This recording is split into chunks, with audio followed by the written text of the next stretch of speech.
Hey everybody, today I'm going to be demoing 3 different AI agentic solutions aimed at construction companies. So the 3 problems that we're going to be solving today with these AI systems are dynamic pricing for materials. We're then going to be solving the problems of crew oversight and getting real-time reports on what the crew is doing in the field. And then finally, we're going to be demoing a safety and OSHA compliance automation, which basically will scan your project data to see if there are any potential lawsuits or OSHA violations. So each 3 of these automations follow a similar structure. The first one, this market data agent, this dynamic pricing. So it will automatically scrape a daily material site or daily material prices from key supplier sites. In this case, we're doing a local Home Depot. It will adjust the company's pricing based on real-time current rates for more accurate estimations. And then it will draft up a quick email and send that out every morning to the CEO. And then this type of automation would help companies stay competitive. So over here, we can just look at a quick demo or quick layout of how it kind of works. So every morning there is a timed trigger. This kicks off the agent who will go and research and scrape Home Depot for all of the specific material prices. It will then also look at its price history database, and from that it will create a report, email that report to the upper management, and then store that report in the database. And I'll do a live demo of that. So the next one is called the Crew View. It is an internal crew reporting agent. This agent is focused on pulling live updates from field checks or field data, and from there it compiles and summarizes the crew productivity and turns that into a report. So pretty similar. The time trigger will kick it off. This research agent in this case is not actually scraping any website data. Instead, it's going internal to look at some internal databases. And from that, it will then draft up a report based on weekly productivity and email that to upper management, and then also store that report in a database. And finally, we have the Safeguard Scout, so a compliance and safety reporting agent. So this one focuses on monitoring new OSHA permits and local safety bulletins every day.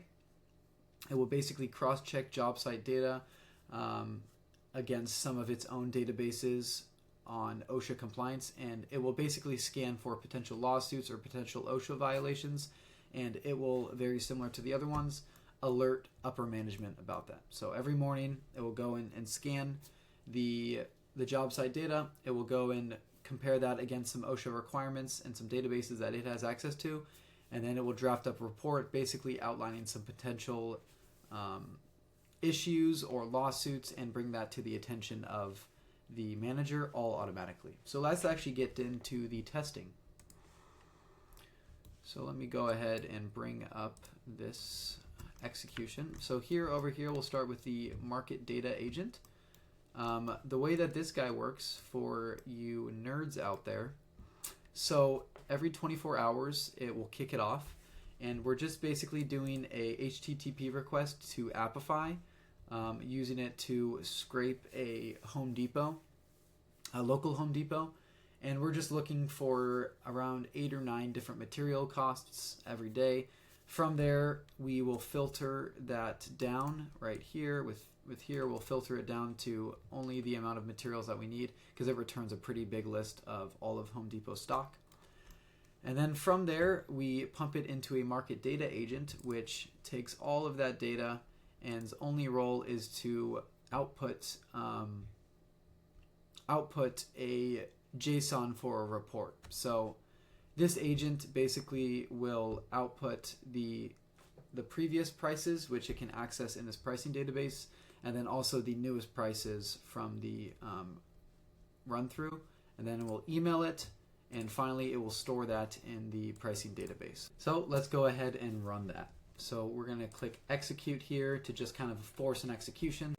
So right here, we started what's called an actor, which basically is a scraper. So it's going to go look at a local Home Depot and pull back a bunch of results about certain material prices. And then we're going to see it filter it down So over here you'll see a big list, or right here, a big list of material data, and then it filters it down, and the agent here will basically create the email and then send it out, which might be hard to see. So I'll also go ahead and show that in my inbox.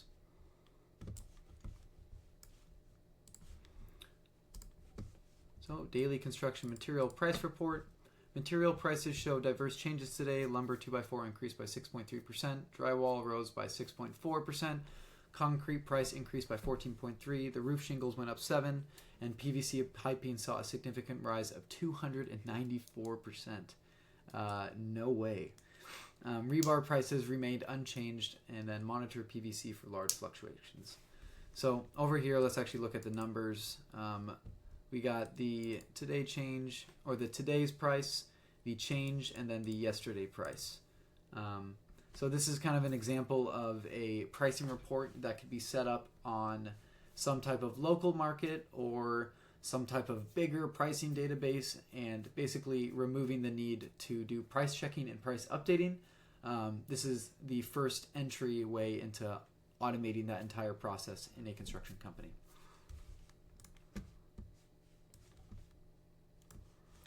So moving on here, let's go to the crew view. This is one of my favorites.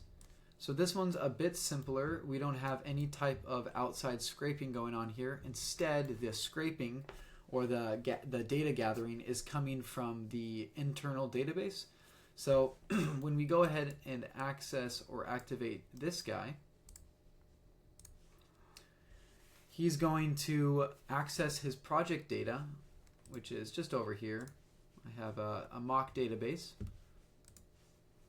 and he's going to basically review that data and compile a report on the productivity of those crew members through that week. And as you can see, it also popped up on my phone again. We'll show what the email looks like on the way over. So we got a new crew report for July 11th. So Tasha Reed demonstrated outstanding productivity on the Pine Ridge remodel project with no issues noted. Jake Torres and Luis Garcia also exhibited high productivity in their respective projects with no problems reported. Emily Park and Maria Nguyen performed moderately well, but experienced minor issues such as measurement errors and material shortages. Darren had low productivity due to late arrival, but completed job site cleanup tasks. Overall, the crew maintained a steady and positive performance across various projects. So it gives a quick breakdown of the tasks they completed for the week, a productivity rating. You'll see Darren Holmes there is looking a little rough. You got to clean up, bud. You might lose your job. So measured and cut drywall, installed baseboards. So this is another way or another type of automation that can be triggered every single day in order to give a project manager or somebody on the top trying to oversee their projects a better look into the actual day-to-day of their crews and just get easy, quick reporting. So finally, let's keep moving down the line, and we finally have the Safeguard Scout. It's a fancy old name. You know, a big issue in the construction industry is compliance and safety. So this agent acts pretty similar to the one above it, except instead of relying on simply an Airtable database, I hooked this agent up with a full Google Doc resource of all up-to-date OSHA compliance and guides. So what this agent effectively does is monitor a week of project data. So over here we'll see some data from some type of fake project. We have some job site names, some project managers, and tasks. And from there, the agent will read all of that data, compare it against its OSHA requirement document, and then it will provide basically a safety report and send that to the commanding officer or the upper management. So let's see it work.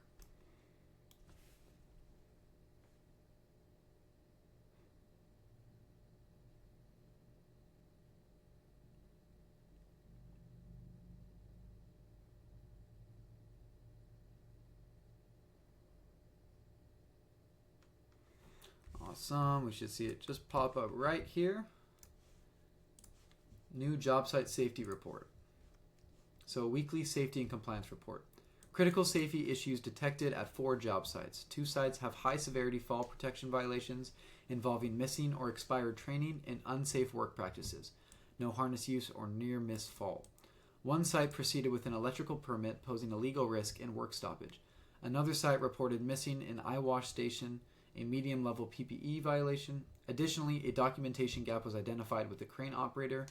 The shift changes were not logged and risking fines. Immediate intervention with retraining, permit compliance. Oh, the phone's blown up. With a crane where we go? Of safety equipment is necessary to avoid OSHA fines or potential lawsuits.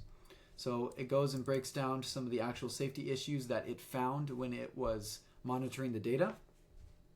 So it found that the Oak Valley build had a fall protection violation. The crew was not wearing a harness, high severity, citation likely. The Pine Ridge remodel, they went ahead without an electrical permit. There's a lawsuit severity there. And then safety issue number 3, a downtown high-rise project. The project manager was Jake. The crew responsible was the West crew, and the violation type was the fall protection. Near miss fall reported. Immediate retraining required. And Maria Nguyen South crew, as you can see there. Let's get them their eye washes. So this is just some quick demos to kind of showcase some of the automation on the reporting side that you guys can get with the power of AI. We have been working closely with some other construction companies, and we've been getting closer to understanding more of their problems, and a lot of it comes with just tracking and organizing their data. And once their data is tracked and organized and stored, we can do pretty incredible things all automatically with this new technology. So if you're interested in learning more or getting in contact, you can visit our website. We have all of our contact information there. You can see more of our projects or what we do. If you're interested in getting some type of custom build or consulting, website's a good place for you. But if you're just stopping by to enjoy, thanks for watching. Thank you.